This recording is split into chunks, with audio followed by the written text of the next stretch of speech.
Hey, what's happening? My name is Jared, and in today's video I'm going to be talking about my tool belt, more specifically how I run it, what I run in it, a couple different varieties that I run for different jobs, and sort of give you a couple tips in the few years that I've been a carpenter of different setups and what works best and things like that. So yeah, let's get stuck into it.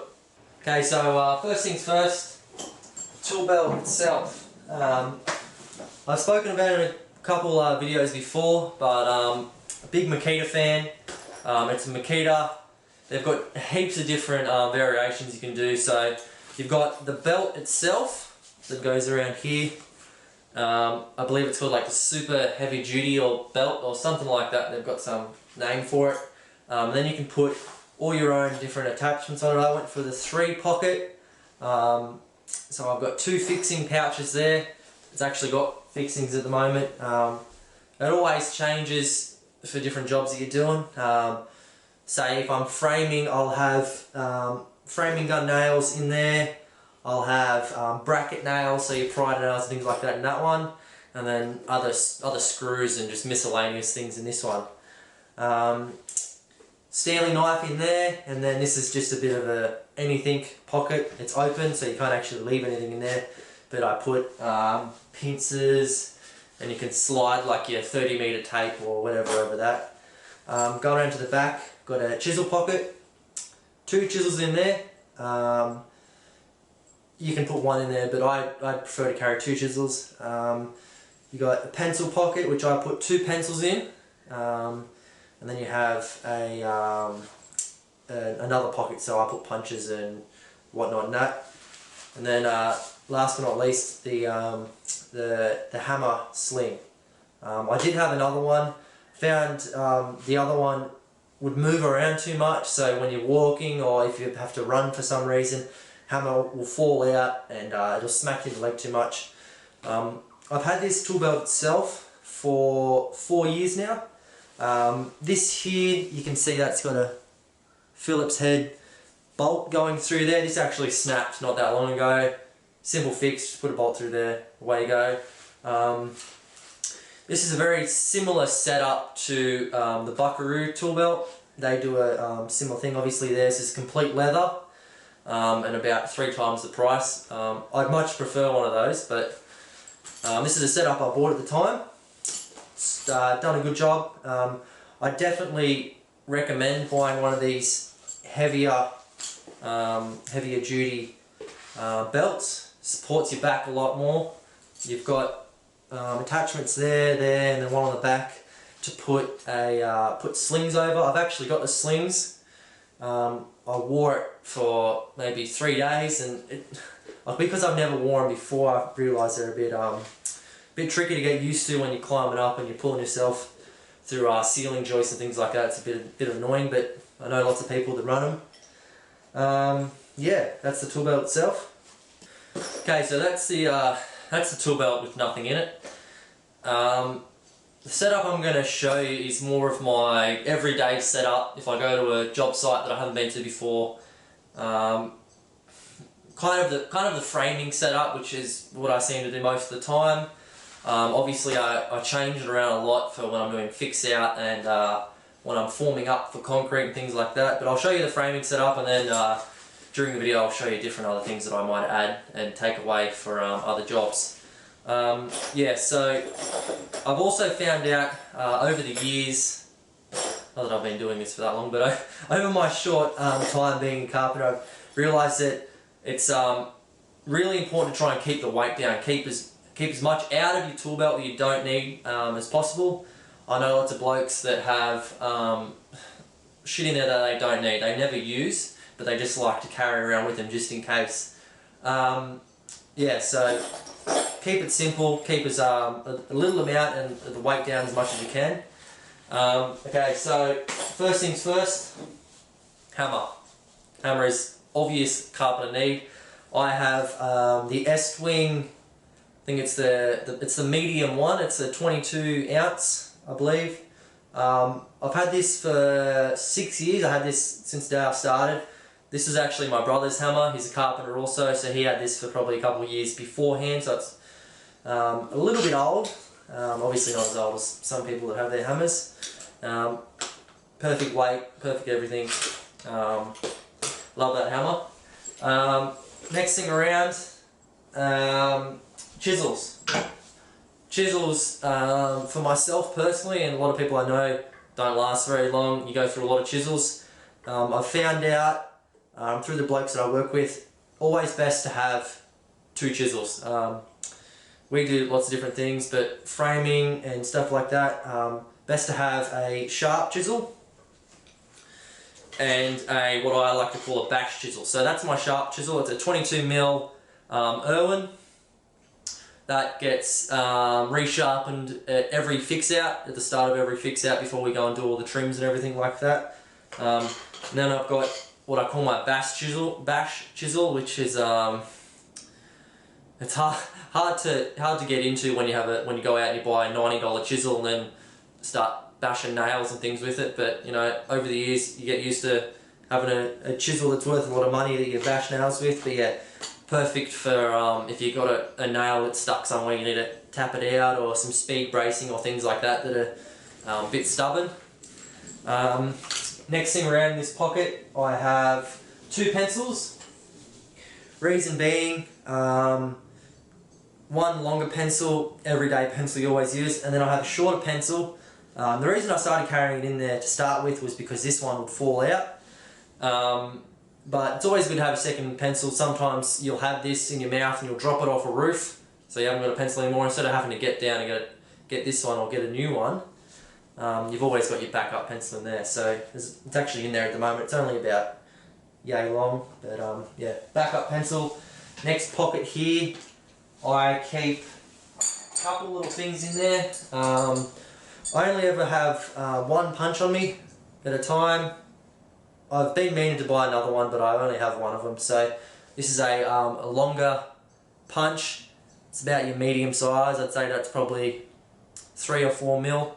I try to avoid using that in the fix out stage because it's obviously too big for using on smaller nails, on brad nails. That goes in there. Second thing is an extension Phillips head bit for your drill. I always find myself losing them, so I like to keep that on me. I've found out using that as a screwdriver sometimes. If you're in a bit of a pickle, you can kind of use that to pull out some easy screws. Obviously it's not going to help for a screw that's been tightened up really well, but it's there if you need it. And then a roof screw bit, an extension one. So I know they're just 3 things I like to carry in there.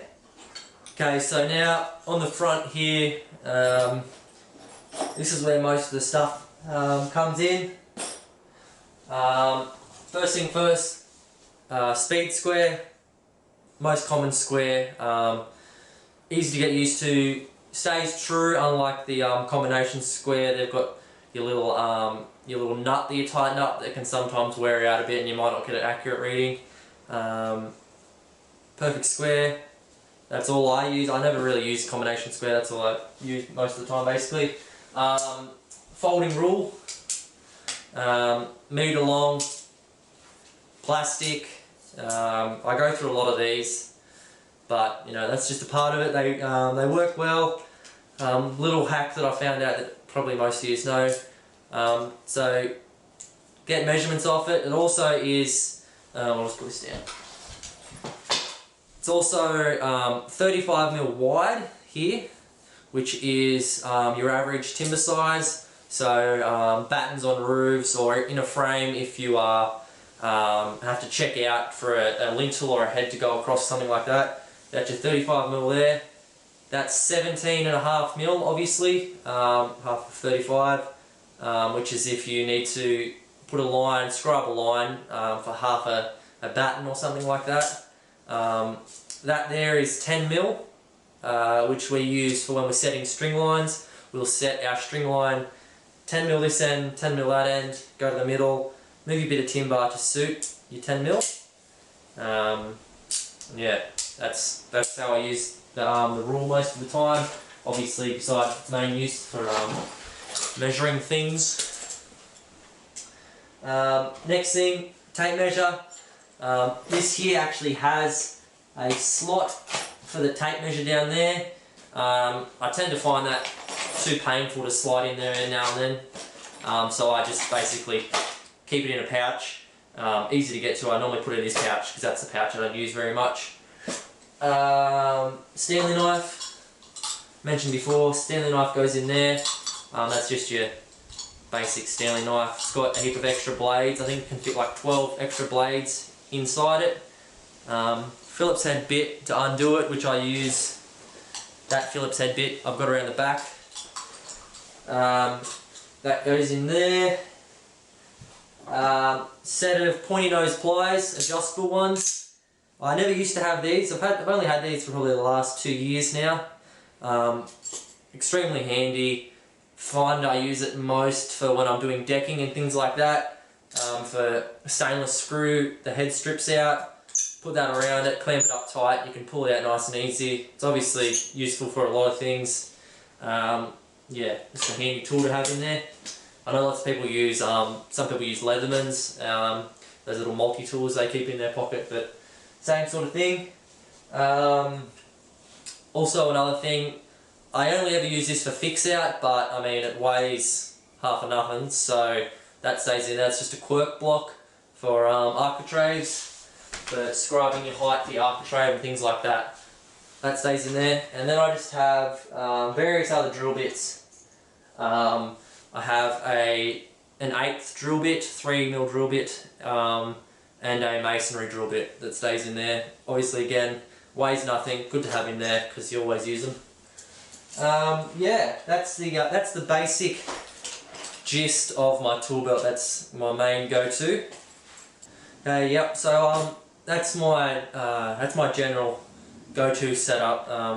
What I use for most things. This is what my bag will look like when I get it out of the toolbox in the morning. Now I'll just go through a couple other different setups that I run for different jobs that I do.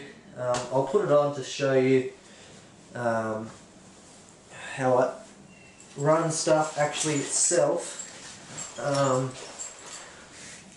What I tend to do when I've got my tool belt on, I always just have it tucked into my shirt underneath. I understand that some people work in colder places than others, but I've found that if you have your tool belt on the outside of your jumper, it's a lot harder to move around because you're tightened up a bit more. Yeah, so basic framing setup that I'll run. I will have framing gun, normal PAS load gun. That goes straight on the hip, just there, easy to get to. Main thing being with the Makita belt, like I was saying before, with these heavier duty ones, is you've got that extra weight on your hip all the time, and it doesn't really bother you as much because you've got these bigger waisted tool belts on. So that's the nail gun. Another thing that I carry on me sometimes, I should carry a lot more, earmuffs. When you're on a drop saw for the whole day cutting up frames and cutting noggins and things like that, they'll sit around the chisels there, like so. Yeah, I should wear them more often, but yeah, they're there when you need them, when you're on the drop saw and you need to cut a lot of things, or if you're nailing with the nail gun right beside your head, something like that. Next setup that I use during the fix out stage, fix out gun, the PAS load fix out gun. Little tip if you're going out in the market for a new gun, I prefer the straight bradder. I work with hardwood a lot and found that the straight brads actually punch through the hardwood a lot better. A lot of people don't like them because when you're going into a 90 degree corner doing fix out, it's hard to get it in there, but just something you get used to. So obviously that goes on the hip as well. Two other things that are with me doing fix out: pincers. Main purpose, obviously, you have to pull something off or a nail doesn't quite go exactly where you want it. They go there, and then my tomato sauce bottle full of PVA glue. It actually says PVA glue, not tomato sauce on the back. So that goes, and that'll sit in there. not very sturdy. It does fall out sometimes, so I normally end up just sitting it on the ground, on the window or the door that I'm working on at the time. Okay, so the next two setups that I run are more the ones that I'll find myself taking a lot of things out of my tool belt, because you know I don't do this stuff as much, but yeah, when I do it, I try to minimise everything that I've got on, because you know, you don't need everything in your tool belt. First one being roofing, doing roof sheets with the company that I'm with. We sheet our own roofs. So Makita drill, that goes on the hip there. Obviously it goes, you know, where the framing guns go, quick to get to. Next two things that are with me are your right hand tin snips. There you go, in there, used for you know, weathering your sheets on the top when you have to cut your corners off, and then a chalk line as well for flinging flicking your lines and getting a straight screw line. What I'll do normally is empty all of my fixings out, all of my screws and my nails, and just put in the colour of the roof sheet that I'm doing at the time. You know, get all those extra screws out and nails out that you aren't using, because you're on a roof, you're walking around in awkward places, you don't want all that extra weight. I'll keep my square and my ruler in there, and my pointy nose pliers for weathering the sheets. I'll take most of the drill bits out, won't need them. And then yeah, chisels stay in there because that's just a chisel pouch, it's where they are. Next setup that I'll run, another thing, I don't really do it. I don't do this as much. It's more of a formwork setup. So I'll run a pinch bar for when I'm stripping the formwork. That actually slides in the same pouch. It hangs a little bit low. It does smack in a leg bit, but you know, like I said, I don't do this that much, so it doesn't bother me for the couple days that I'm doing it at a time. And then for when you are actually forming up for the concrete, obviously nail gun goes on there, chalk line as well, and then yeah, they're the basic setups that I'll run day to day for, you know, various jobs. So okay, so as I said at the start of the video, this is my setup, the setup that I run. Always changing, always taking things out, putting things in, finding a new tool that I'd like to have on me, and then realising that I probably don't need it. Yeah, this is how I do it. Obviously, you might do only framing or only finished carpentry work, so your setup's going to be different again. But this is just how I run. I thought I'd put it out there. A couple of people asked to see it, so you know, take from it what you will. Yeah, and thanks a lot for watching this video. I've been a little bit absent recently filming these videos. I'm trying to get back into it again. So yeah, leave a like if you enjoyed the video, if you learned anything, any different ways of doing things. Yeah, feel free to like, subscribe, and I'll catch you in the next video. Thank you very much.